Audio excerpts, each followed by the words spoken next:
Bismillahirrahmanirrahim. Assalamualaikum warahmatullahi wabarakatuh.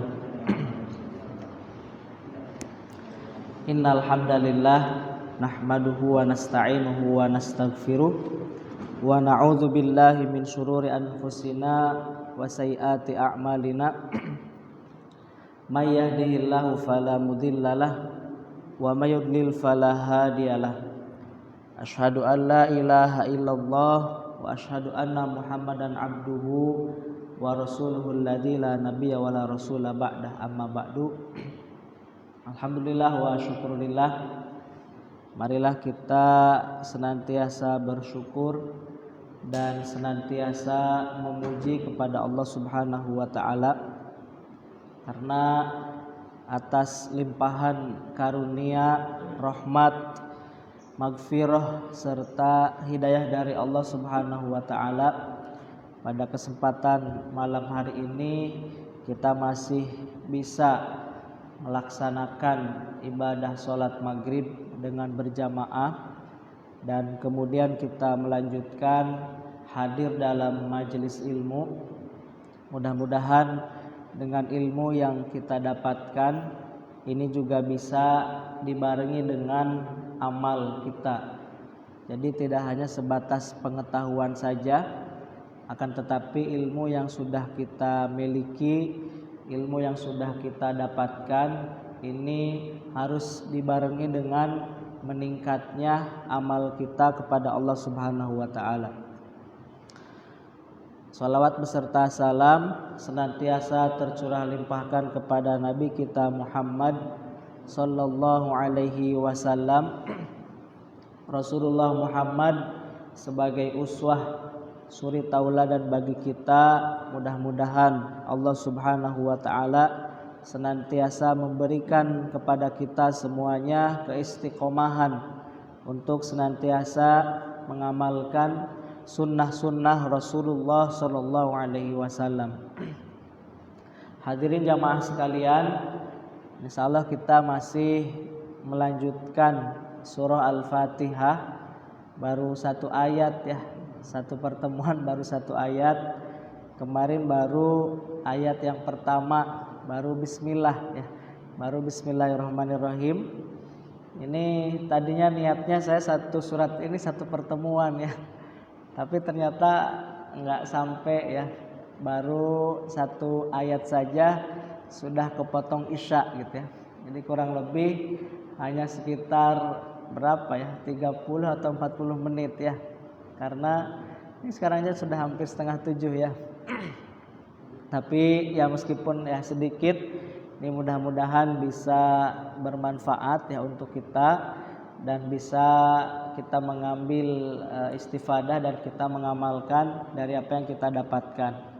Hadirin jamaah sekalian, ini surah Al-Fatihah ini sangat penting ya bagi kita semuanya, karena biasa kita baca ya minimal 17 kali ya, kalau hanya sholat wajib saja ya. Kalau ditambah sholat sunnah bisa lebih banyak ya. Belum lagi dengan qiyamul lail dan sholat sunnah rawatib, dan sholat sunnah kan sangat banyak. Ini bisa sangat banyak kita baca setiap harinya. Nah, seharusnya apa yang kita baca ini bisa kita pahami dengan benar ya, secara mendalam. Apalagi kalau usianya sudah lebih dari 40 tahun, sudah puluhan ya, ribuan kali membaca surah Al-Fatihah. Surah Al-Fatihah ini adalah surat yang sangat penting, terutama dalam sholat. Kalau sholat kita satu rakaat ya, baca surah Al-Baqarah tanpa surah Al-Fatihah, maka sholatnya tidak sah. Karena apa? Karena kata Nabi, la sholata liman lam yaqra bi fatihatil kitab. Tidak sah sholat seseorang kalau tidak membaca surah Al-Fatihah. Tapi sebaliknya ya, kalau baca Al-Fatihah saja tanpa surat, ya membaca surat, itu sholat kita masih sah gitu ya. Tapi kalau membaca surat saja tanpa Al-Fatihah, maka tidak sah sholat kita.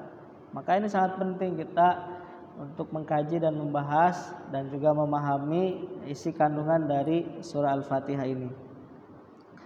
Yang pertama yang sudah kita bahas adalah tafsir basmalah atau ayat yang pertama, yaitu Bismillahirrahmanirrahim.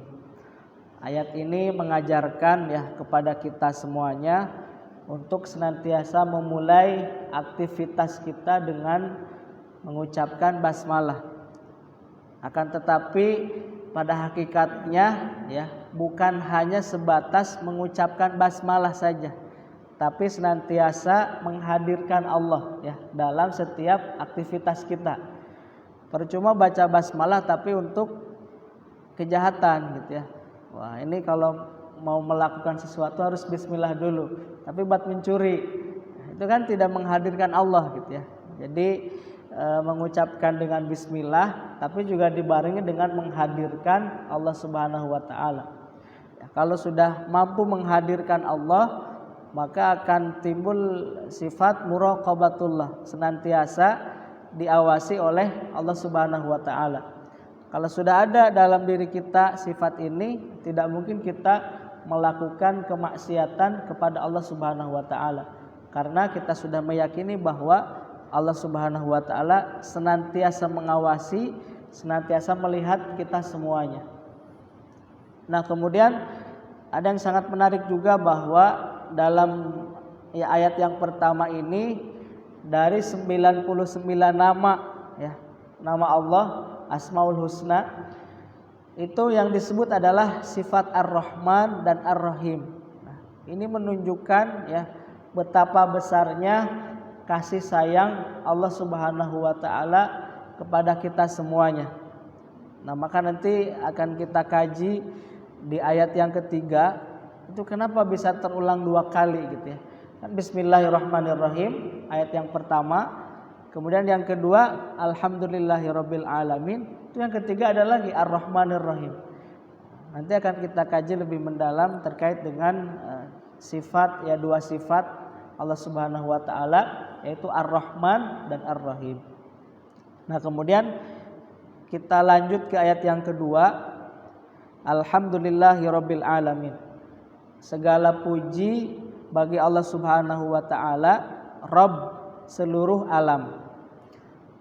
Nah, kalimat ini adalah kalimat berita.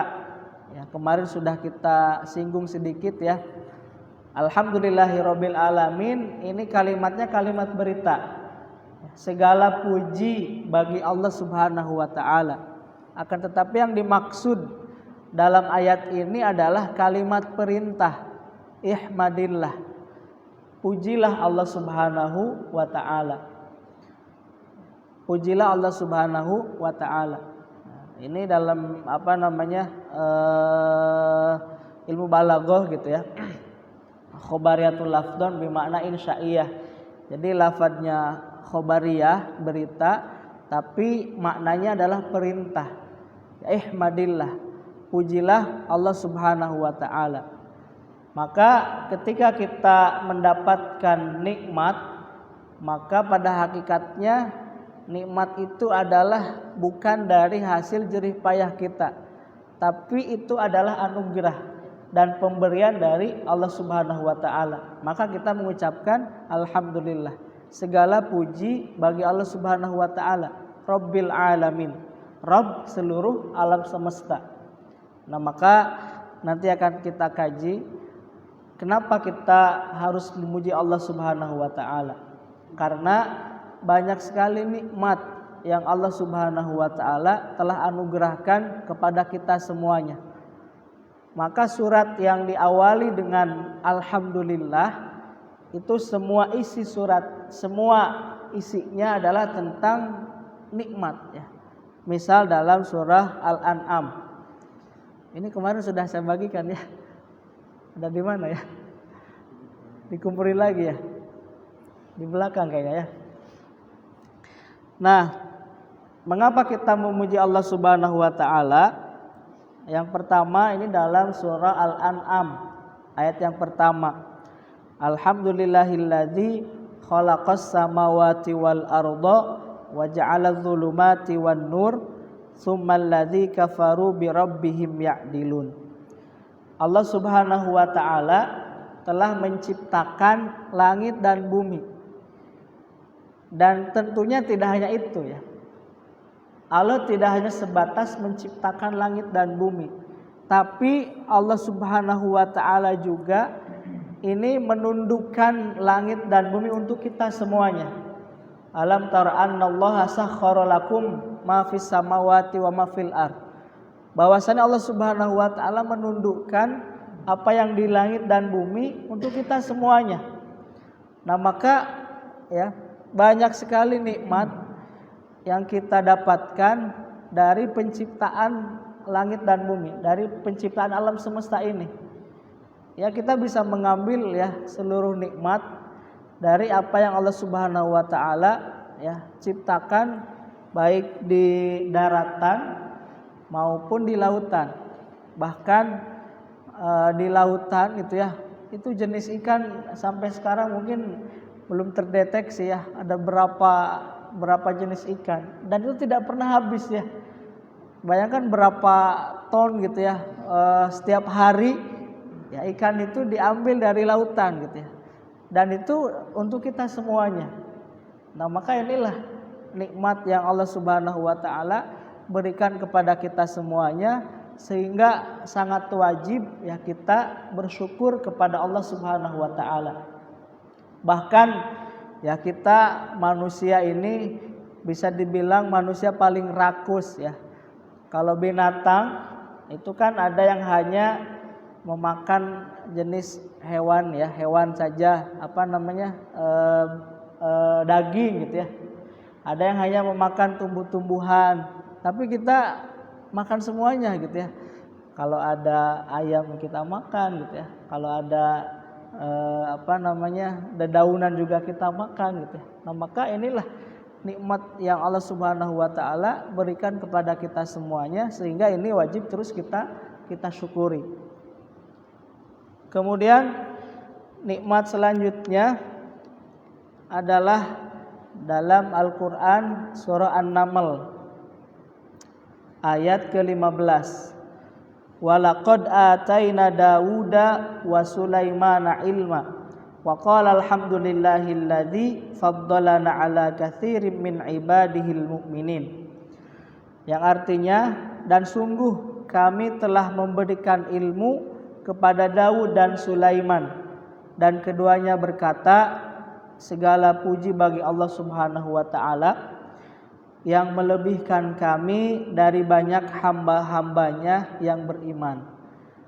Nah, Allah Subhanahu wa taala ya dalam ayat ini memberikan kelebihan kepada Nabi Daud dan Nabi Sulaiman. Apa kelebihannya? Adalah ilmu. Maka dengan Allah Subhanahu wa taala memberikan kelebihan kepada Nabi Daud dan Nabi Sulaiman, keduanya berkata, wa qala alhamdulillahilladzi faddalana ala katsirin min ibadihil mu'minin. Nah, maka sama ya mungkin di antara kita juga ada yang Allah Subhanahu wa taala lebihkan dari segi ilmunya.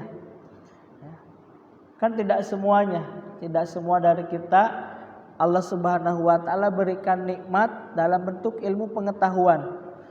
Ya, ilmu pengetahuan baik dalam bidang agama ataupun dalam bidang pengetahuan atau bidang ilmu sains gitu ya, ilmu sosial dan juga ilmu-ilmu yang lainnya. Nah, maka dengan ilmu yang Allah Subhanahu wa taala anugerahkan, ini wajib kita syukuri, Dan jangan menjadikan dengan ilmu yang Allah Subhanahu wa taala berikan ini menjadikan kita orang yang sombong. Sehingga menjelek-jelekan orang lain gitu ya. Oh, dasar kamu ini sangat bodoh gitu ya. Tidak begitu. Tapi dengan ilmu yang kita miliki ya kita harus membimbing ya orang-orang yang butuh bimbingan kita. Nah, maka inilah Allah Subhanahu wa taala ada yang melebihkan kita dari segi ilmu. Jadi ilmu itu adalah pemberian dari Allah Subhanahu wa taala. Nah, kemudian yang selanjutnya ada juga Allah Subhanahu wa taala memberikan nikmatnya dalam bentuk keturunan. Dalam surah Ibrahim ayat ke-14, ayat ke-39, surat ke-14. Alhamdulillahilladzi wahabali 'alal kibari Ismail wa Ishaq. Inna rabbi lasami'ud du'a.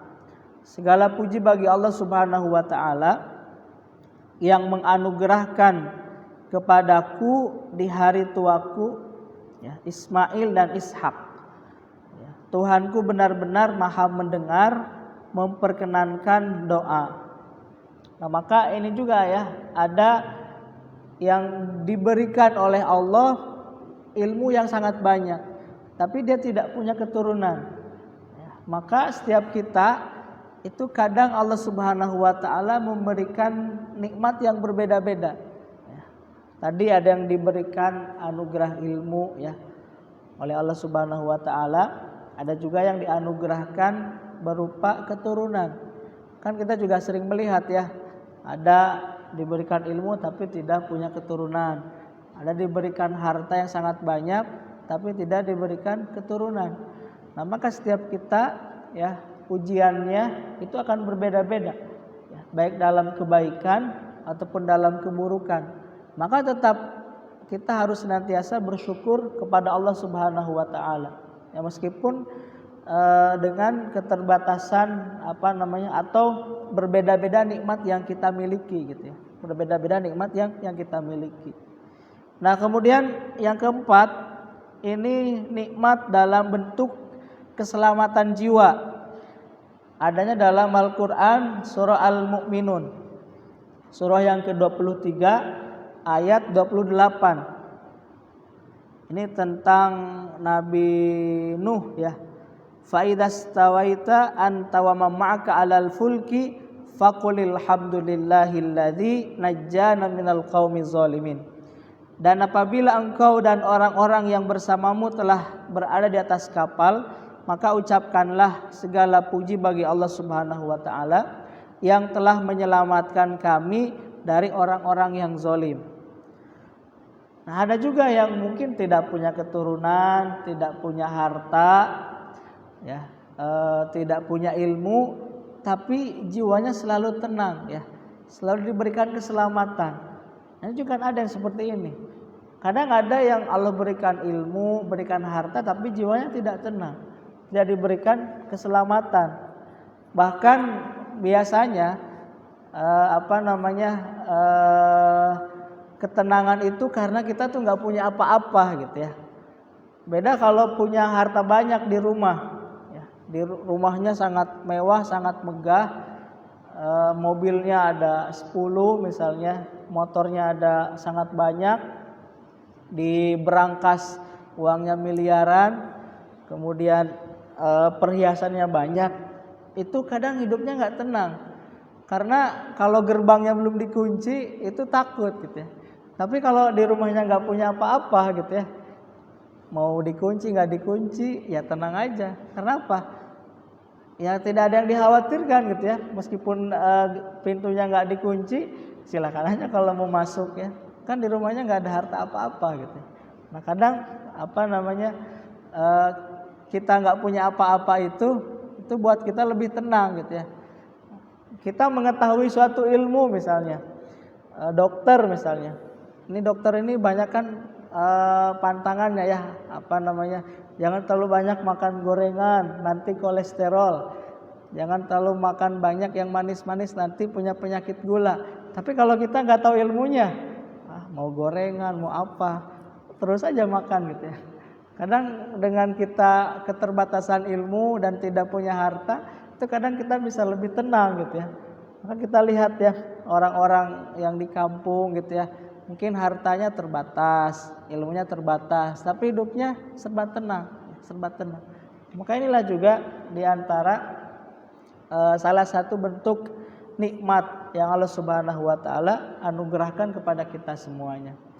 Dan yang terakhir ya, ini nikmat yang paling besar. Nikmat yang paling besar di antara nikmat-nikmat yang disebutkan tadi. Ada nikmat harta, nikmat ilmu, nikmat keturunan, nikmat keselamatan, dan yang paling besar adalah nikmat ini dalam surah Al-Kahf. Ayat yang pertama, Alhamdulillahilladzi anzala ala abdihil kitaba wa lam yaj'al lahu iwaja. Nah, inilah nikmat yang paling besar. Apa? Nikmat kita masih berada dalam hidayah Al-Qur'an. Segala puji ya bagi Allah Subhanahu wa taala yang telah menurunkan kitab apa Al-Qur'an kepada hambanya dan dia tidak menjadikannya bengkok. Nah, maka inilah nikmat yang paling besar. Nikmat yang paling besar yang harus senantiasa terus kita syukuri kepada Allah Subhanahu wa taala di antara nikmat-nikmat sebelumnya yang tadi kita sebutkan. Maka tidak akan berguna keselamatan, tidak akan berguna punya keturunan, tidak akan berguna punya ilmu, tidak akan berguna punya harta kalau kita tidak dibimbing oleh Al-Qur'an. Buktinya sangat banyak. Qarun itu punya harta yang sangat banyak, tapi akhir dari hidupnya ya dibenamkan beserta seluruh harta kekayaannya. Fir'aun punya kekuasaan, punya wilayah yang sangat luas, tapi akhir hidupnya ditenggelamkan di lautan karena tidak punya pedoman hidup. Nah, maka inilah nikmat yang harus terus senantiasa kita syukuri kepada Allah Subhanahu wa taala, karena kita masih mendapatkan nikmat yang paling besar, nikmat kita bisa merasakan kemukjizatan Al-Qur'anul Karim. Nah, maka ini adalah nikmat yang paling besar di antara nikmat-nikmat tadi yang telah kita sebutkan. Nah, maka kalau kita sudah mengetahui ya nikmat yang begitu besar, ya begitu banyak yang Allah Subhanahu wa taala berikan kepada kita, ya harus kita syukuri. Terkadang kita tidak pernah bersyukur ya karena kita tidak pernah mengetahui ya apa sebetulnya nikmat yang Allah Subhanahu wa taala berikan kepada kita semuanya. Tapi kalau kita sudah mengetahui ya begitu banyak, begitu besar nikmat yang Allah Subhanahu wa taala anugerahkan kepada kita, maka kita syukuri itu. Nah, maka para ulama menyebutkan ya bentuk pujian kepada Allah Subhanahu wa taala itu ada dua. Ada alhamdu qauli ya dengan hamdu fi'li. Ya, hamdu qauli itu apa? Alhamdulillah, subhanallah, ya Allahu akbar. Bentuk pujian dalam ucapan. Ya, mengucapkan kalau kita mendapatkan nikmat alhamdulillah. Ya, kalau kita takjub ya subhanallah. Kemudian ya tadilah ya kalau kita yang mendapatkan sesuatu yang luar biasa, maka kita mengucapkan kalimat-kalimat thayyibah. Itu adalah bentuk hamdu qauli. Tapi kita tidak berhenti di sana. Tapi ada hamdu fi'li. Ya, bentuk pujian dalam perbuatan. Ya. Begitu banyak nikmat yang Allah berikan kepada kita, harus mengantarkan apa? Mengantarkan kita kepada amal yang lebih baik. Ya. Harus mengantarkan kita lebih banyak melakukan ya perintah Allah Subhanahu wa taala dan bisa menjauhi larangan Allah Subhanahu wa taala. Nah, inilah bentuk pujian yang paling tinggi. Ya kalau hanya sebatas alhamdulillah, subhanallah, Allahu akbar, semua orang kan bisa gitu ya. Bahkan yang tidak pernah salat pun gitu ya, kalau dia ini alhamdulillah, kalau dapat rezeki gitu ya, alhamdulillah. Itu semua orang bisa gitu ya, mengucapkan pujian ya dalam bentuk ucapan gitu ya. Tapi dalam alhamdu fi'li ini sangat jarang. Ketika mendapatkan nikmat, dia semakin banyak beribadah kepada Allah. Justru kan kadang terbalik ya. Kalau mendapatkan nikmat, wah itu suka leha-leha ya ibadahnya. Tapi kalau sudah diuji ya udah hartanya habis dan lain sebagainya, baru dia mendekat kepada Allah Subhanahu wa taala. Harusnya dibalik. Ketika mendapatkan nikmat, maka amal pun harusnya meningkat. Ya, bukan ketika kita sekarat gitu ya, baru amalnya meningkat. Harusnya dibalik gitu ya. Nikmatnya meningkat, ya, amalnya juga harus meningkat gitu ya. Bukan kalau sudah persediaan menipis gitu ya, sudah mau sekarat gitu ya, baru ya Allah gitu ya, baru ibadah kepada Allah. Harus dibalik pola-pola itu gitu ya. Ya, sebagaimana Nabi Muhammad SAW ya bentuk syukur kepada Allah Subhanahu wa taala adalah dengan qiyamul lail dengan sangat khusyuk gitu ya. Ya, ketika ditanya oleh Aisyah, "Ya Rasulullah, kenapa kamu qiyamul lail sampai seperti ini?" gitu ya. Sampai kan diceritakan oleh Aisyah kan kakinya bengkak-bengkak gitu ya. Maka kata Nabi, "Afala akunu abdan syakur?" Apakah tidak boleh saya menjadi hamba yang bersyukur kepada Allah Subhanahu wa taala. Jadi bentuk syukurnya adalah dengan ibadah kepada Allah Subhanahu wa taala. Nah, inilah tafsir dari surah Al-Fatihah ayat kedua, yaitu alhamdulillahirabbil alamin. Nah, kemudian yang ketiga, ini ada Ar-Rahmanir Rahim. Nah, ini yang Maha Pengasih lagi Maha Penyayang. Ini kenapa diulang lagi gitu ya? Kenapa diulang lagi? Ini menegaskan ya kepada kita semuanya bahwasannya Allah Subhanahu wa taala ini adalah Arhamur Rahimin. Orang yang paling kasih sayang. Apa ya bahasanya?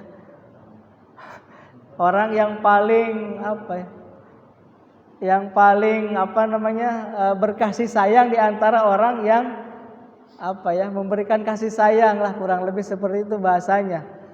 Ya, hari ini kan kita selalu begini ya, menyebutkan bahwa kasih ibu ya itu sepanjang masa ya. Yang paling memberikan kasih sayang begitu besar itu biasanya seorang ibu ya. Tapi ternyata ya yang paling berkasih sayang adalah Allah Subhanahu wa taala. Maka Allah itu sebut Arhamur Rahimin. Ya. Karena kasih sayangnya apa? La ta'khudhuhu sinatu wala naum. Ya, tidak mengantuk dan tidak tidur. Ya. Sekasih sayangnya ibu gitu ya, pasti ada tidurnya gitu ya. Gak mungkin dia 24 jam nonstop gak tidur. Pasti ada tidurnya. Ya, meskipun tidurnya hanya mungkin 1-2 jam gitu ya, itu sambil ketiduran gitu ya. Ya kalau sedang punya bayi gitu ya, kan malam-malam sering begadang gitu ya, anaknya rewel dan lain sebagainya, sehingga jarang tidur ya. Kalau Allah Subhanahu wa taala itu la ta'khudhuhu sinatu wala naum ya, memberikan nikmat kepada kita, membimbing kita, mengarahkan kita, itu tidak mengantuk dan tidak tidur 24 jam non-stop. Nah, inilah bukti kasih sayang Allah Subhanahu wa taala kepada kita semuanya. Nah, ini tentunya ya mengajarkan kepada kita semuanya ya untuk kita juga saling mengasihi, saling menyayangi. Innama yarhamullah min ibadihir ruhama. Sesungguhnya Allah hanya menyayangi hamba-hambanya yang Maha Penyayang. Nah, maka kita juga harus saling menyayangi di antara ya kita semuanya. Bahkan bukan hanya kepada sesama manusia, tapi kepada tumbuhan ya, kepada binatang pun kita harus saling mengasihi dan harus saling menyayangi. Bahkan ada kisah ya, orang yang masuk surga karena memberi minum kepada seekor anjing ya. Nah, ini begitu luar biasa gitu ya. Maka ya kita harus juga berkasih sayang. Maka saling mengasihi dan saling menyayangi di antara kita semuanya ini menjadi hal yang sangat wajib. Allah Subhanahu wa taala saja begitu ya, memberikan kasih sayangnya, memberikan rahmatnya bukan hanya kepada orang beriman saja. Ya, orang kafir pun Allah Subhanahu wa taala berikan nikmatnya. Bahkan kalau kita lihat ya, orang yang paling mendapatkan nikmat di dunia itu orang-orang kafir ya. yang termasuk 9 naga gitu ya. Ada muslimnya enggak ya? Enggak ada kan ya, kalau tidak salah. Yang termasuk 9 terkaya di Indonesia itu kan non muslim semua ya. Ya. Bahkan ya tadi ya Allah Subhanahu wa taala itu memberikan rahmannya, kasih sayangnya ya. Bukan hanya kepada orang beriman saja, tapi kepada seluruh makhluk Allah Subhanahu wa taala. Ya, yang paling kaya, yang paling banyak hartanya, yang paling banyak kekuasaannya itu justru bukan orang beriman ya hari ini yang kita lihat gitu ya. Nah, itulah bentuk kasih sayang Allah Subhanahu wa taala. Tapi ya, kasih sayang Allah Subhanahu wa taala ya ada yang khusus bagi orang yang beriman. Wa kana bil mu'minina rahima. Ya, Allah Subhanahu wa taala memberikan sifat rahimnya. Ya, kalau Rahman itu bagi seluruh makhluk Allah Subhanahu wa taala. Mau manusia, mau binatang, mau tumbuhan, ya semua. Itu Allah berikan rahmannya, kasih sayang Allah Subhanahu wa taala. Tapi ada satu kasih sayang yang hanya diberikan bagi orang yang beriman. Wa kana bil mu'minina rahima, yaitu kenikmatan nanti di akhirat.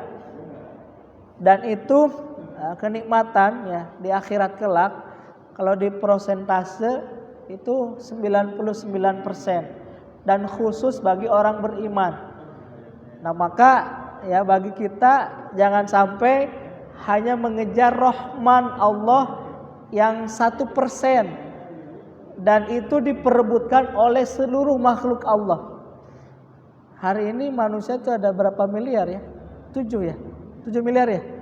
Nah, itu manusia 7 miliar memperebutkan 1% nikmat Allah ya, jangan sampai kita berlomba ya, hanya memperebutkan nikmat Allah yang 1%, ya, kasih sayang Allah yang 1%, dan itu diperebutkan oleh seluruh makhluk Allah Subhanahu wa taala. Dan itu sifatnya juga tidak kekal, hanya di dunia saja. Nah, maka mari kita mengejar ya kasih sayang Allah Subhanahu wa taala nanti yang khusus diberikan bagi orang-orang beriman saja. Wa kana bil mu'minina rahima. Khusus bagi orang beriman ya 99% dan itu kenikmatan kasih sayang yang kekal abadi ya. Maka ya kita harus sudah mulai memikirkan ya rahim Allah Subhanahu wa taala. Kalau Rahman itu pasti semua mendapatkan rahman Allah Subhanahu wa taala. Tapi rahim ini khusus bagi orang beriman saja. Dan itu nanti diberikannya di akhirat. Jadi jangan sampai kita mengejar rahman yang itu udah pasti Allah itu kasih gitu ya. Kalau rahim itu belum tentu gitu ya. Maka kita tinggal mencari rahim Allah Subhanahu wa taala yang khusus bagi orang beriman, sifatnya kekal abadi, jumlahnya 99%. Itulah kenapa Ar-Rahman Ar-Rahim ini terulang ya dalam surah Al-Fatihah ya ayat ketiga. Ini menegaskan bahwa Allah Subhanahu wa taala atau Allah Subhanahu wa taala ingin menunjukkan bahwa Allah Subhanahu wa taala ini benar-benar Arhamur Rahimin yang memang memberikan sepenuhnya kasih sayangnya ya, sepenuhnya kasih sayangnya kepada kita semuanya. Nah, hadirin jamaah sekalian, kemudian ini yang keempat ya. Hari ini kita sampai ayat yang keempat.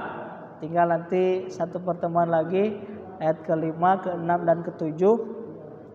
Maliki yaumiddin, pemilik hari pembalasan. Nah, ayat 1, ayat 2, ayat 3 ini menjelaskan tentang Rahman dan Rahim Allah Subhanahu wa taala. Kasih sayang Allah Subhanahu wa taala. Nikmat yang Allah Subhanahu wa taala berikan kepada kita semuanya.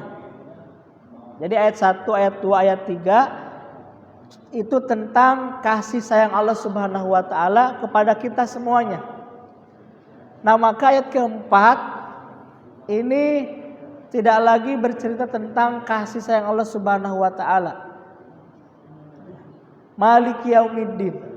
ini sebagai peringatan bagi kita semuanya. Pemilik hari pembalasan. Maksudnya seperti apa? Ayat 1, 2, dan 3 ini menjelaskan begitu banyak nikmat yang kita dapatkan.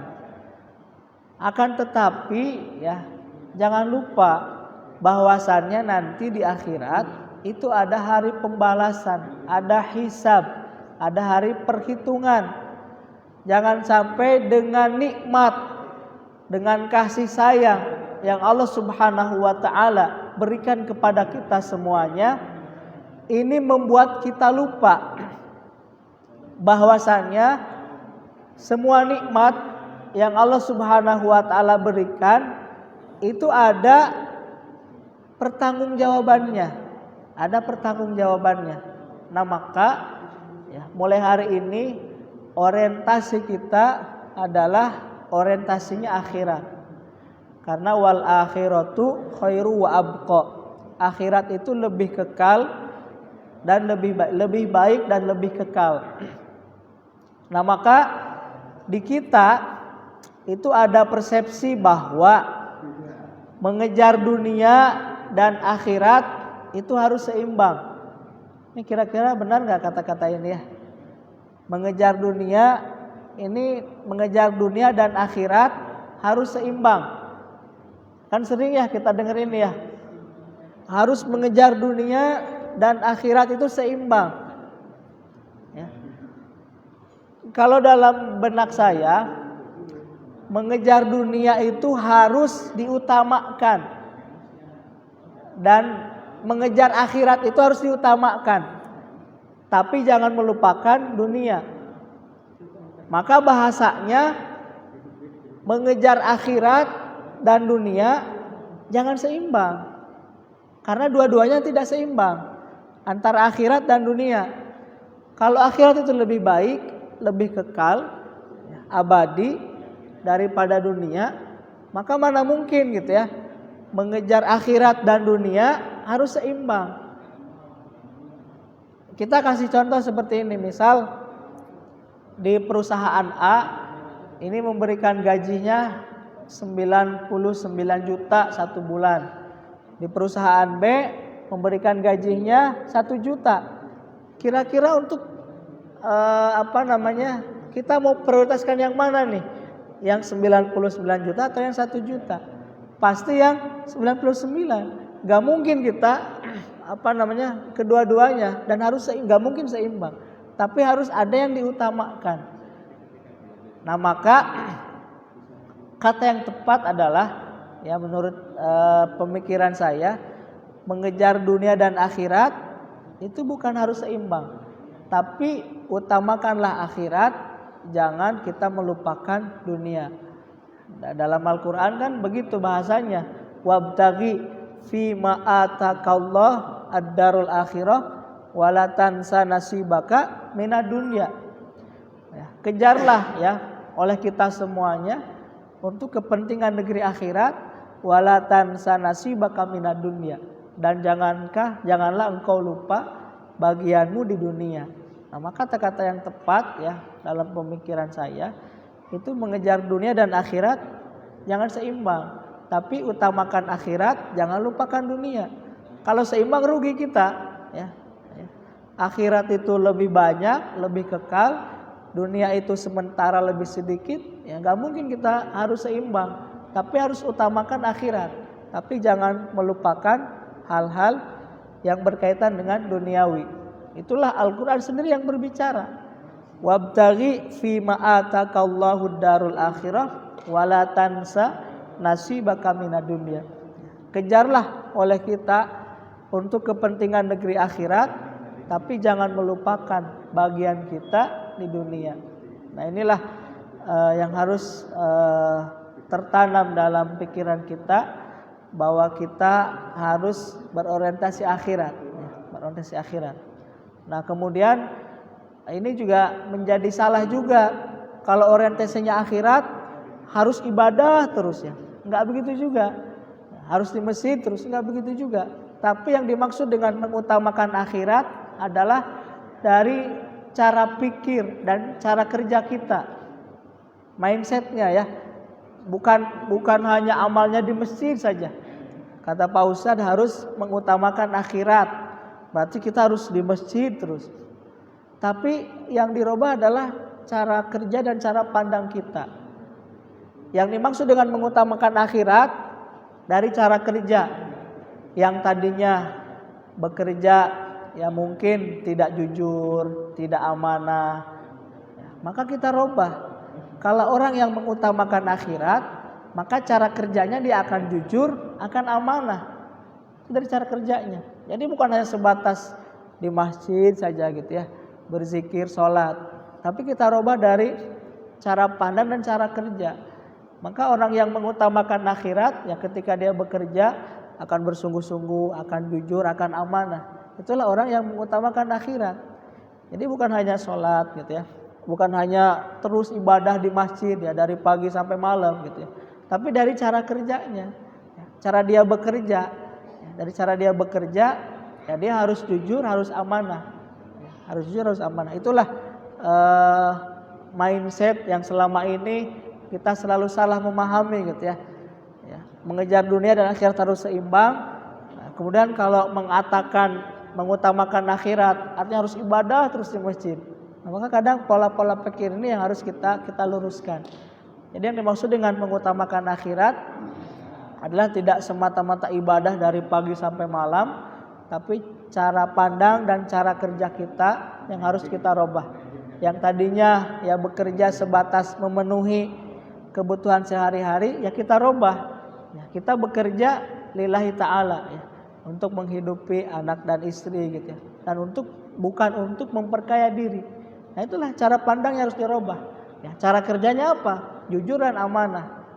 Itulah yang dimaksud dengan mengutamakan akhirat. Dan jangan lupa ya bagian kita di dunia.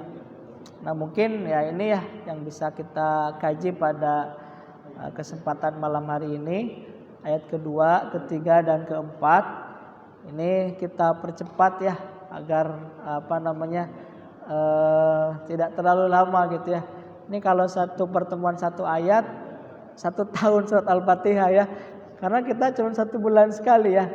Nah maka mudah-mudahan pertemuan terakhir nanti besok ya. Ini membahas ayat ke-5, ke-6 dan ke-7. Sehingga nanti bisa kita mengambil kesimpulan apa sebetulnya surat Al-Fatihah ini gitu ya. Sehingga ya dibaca begitu berulang-ulang dalam kehidupan kita. Dan mudah-mudahan ya kita bisa istiqomah yang mengkaji Al-Quran sebagai sumber hidayah, sumber pedoman kita agar kita tidak tersesat ya baik di dunia maupun di akhirat. Dari saya cukup, mohon maaf apabila banyak kesalahan. Assalamualaikum warahmatullahi wabarakatuh.